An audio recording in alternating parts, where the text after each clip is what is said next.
दोस्तों, अगर आप पीएम किसान योजना के लाभार्थी हैं तो आपको ज़रूर पता होगा कि पिछली बार बहुत से लोगों को पैसा नहीं मिला है। तो उसकी सबसे बड़ी समस्या ये आई है कि जो लैंड सीडिंग है वो नो हो गया है, उनको जो है 12वीं किस्त का पैसा नहीं मिला है। तो अगर आपको भी ये समस्या है या फिर नहीं है तो दोनों ही कंडीशन में ये वीडियो आपके लिए देखना बेहद ज़रूरी है, क्योंकि मैं बताने जा रहा हूँ कि अगर लैंड सीडिंग नो हो गया है तो उसको यस कैसे कर सकते हैं, और अगर यस है भी तो भी आपको देखना ज़रूरी है। 4-5 पॉइंट मैं ऐसे बताऊंगा जिनको कि आपको चेक करना ज़रूरी है, वरना आपका पैसा रुक सकता है। तो वीडियो पूरा देखिएगा, इसमें मैं आपको बताने जा रहा हूँ कैसे आप लैंड सीडिंग को यस कर सकते हैं, साथ में आपको क्या क्या सावधानियाँ रखनी है, क्या चीज़ें जानकारी रखनी है जिनकी वजह से आपका पैसा कभी ना रुके और हमेशा मिलता रहे। नमस्कार दोस्तों, मेरा नाम है रामराज, और अगर अभी तक आपने मेरे चैनल को सब्सक्राइब नहीं किया है तो चैनल को सब्सक्राइब जरूर कर लें। इस चैनल पर मैं ऐसे ही इन्फॉर्मेशन वाली वीडियोस लाता रहता हूं। तो चलिए शुरू करते हैं।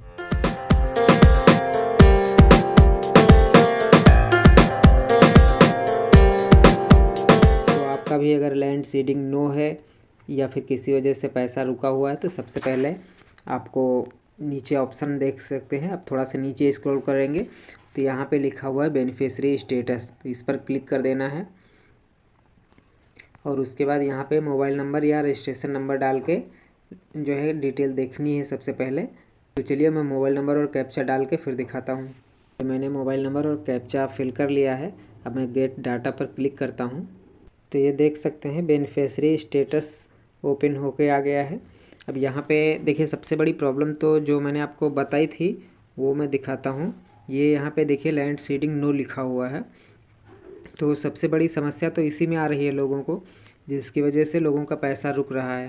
पर इसके साथ में कुछ चीज़ें और भी हैं जो आपको ध्यान रखनी ज़रूरी है। तो बताता हूँ मैं कि वो क्या क्या चीज़ें हैं।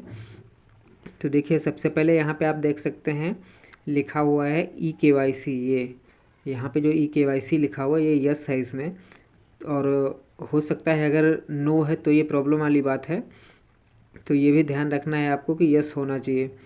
और उसके बाद ये एलिजिबिलिटी जो लिखा हुआ ये भी यस होना चाहिए। और उसके बाद आप ये देख सकते हैं ये आधार डेमो ऑथेंटिकेशन स्टेटस सक्सेस, ये भी सक्सेस है। ये भी आपको ध्यान रखना है कि सक्सेस होना चाहिए। और पेमेंट मोड तो अधिकतर अब आधार ही हो गया है। और ये बैंक PFMS बैंक स्टेटस ये हैज़ बीन एक्सेप्टेड, ये भी ज़रूरी है एक्सेप्टेड होना। और इधर रिस्पांस डेट लिखी हुई, ये सब चीज़ें कंफर्म होनी ज़रूरी हैं कि ये होनी चाहिए। अगर इसमें कोई भी प्रॉब्लम है, एक्सेप्ट नहीं है, कुछ भी है, तो फिर आपका पैसा नहीं आएगा। और लैंड सीडिंग नो है तब तो फिर कोई चांस ही नहीं है आने का। तो चलिए सबसे मैं आज सबका सलूशन बताने जा रहा हूँ कि किस प्रॉब्लम के लिए आप क्या कर सकते हैं। देखिए, सबसे पहले अगर आपका ये EKYC यहाँ पे अगर यस नहीं है, नो है, तो आपको सबसे पहले EKYC करवानी पड़ेगी। उसके लिए आप पोर्टल पे अपने मोबाइल से भी कर सकते हैं, और अगर खुद नहीं कर पा रहे हैं तो आपको CSC पे जाना पड़ेगा और वहाँ से EKYC करवा सकते हैं। और दूसरी प्रॉब्लम ये है कि जैसे ये जो लिखा हुआ है PFMS बैंक स्टेटस, ये अगर एक्सेप्ट नहीं हुआ है तो भी आपको पैसा नहीं मिलेगा। और ये रिस्पांस डेट अगर एक्सेप्ट नहीं होगा तो ये डेट भी नहीं आएगी। अगर ये प्रॉब्लम है तो ये आपकी बैंक की समस्या है, जिसमें कि जैसे NPCI अगर लिंक नहीं है आपके आधार से और बैंक, तो फिर आपको ये प्रॉब्लम आती है। तो अगर ऐसी समस्या आ रही है तो आपको अपने बैंक जाना है और वहाँ पे NPCI लिंक करवाना है अपने अकाउंट में, यानी कि आधार से जो बैंक लिंक होता है वो उसको NPCI बोलते हैं, तो उसको लिंक करवाना पड़ेगा, तब आपका पैसा आएगा। और उसके बाद अब सबसे बड़ी समस्या जो लैंड सीडिंग नो जो लिखा हुआ है इसको यस कैसे करेंगे।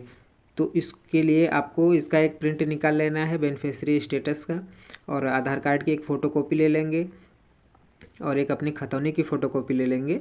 और इसको लेके और आपको अपने लेखपाल से मिलना है, उनको दे देना है, उनको समस्या बता देनी है कि लैंड सीडिंग नो है, तो वो इसका समाधान कर देंगे। वो जब अपने पास से इसको अपडेट करेंगे तो यहाँ पे यस हो जाएगा और फिर आपको पैसा मिलने लगेगा। और एक ज़रूरी बात मैं बता दूँ कि ये जो है सिर्फ ऑफलाइन ही होता है, ऑनलाइन अभी तक इसका प्रोसेस नहीं है। तो इसलिए आप ऑनलाइन के लिए परेशान मत होइएगा, ये फिज़िकल ही होगा, ऑफलाइन ही होगा, आपको अपने लेखपाल से मिलना ही पड़ेगा। तो इस प्रकार से आप इस समस्या को भी सॉल्व कर सकते हैं। तो इन सब चीज़ों का ध्यान रखिएगा और बीच बीच में चेक भी करते रहिएगा कि सभी चीज़ें जो हैं यस होनी चाहिए और कोई प्रॉब्लम ना हो, तब ताकि आपको बराबर पैसा मिलता रहे।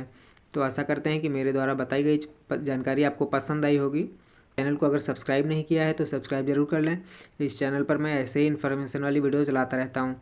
तो चलिए मिलते हैं नेक्स्ट वीडियो में, तब तक के लिए नमस्कार।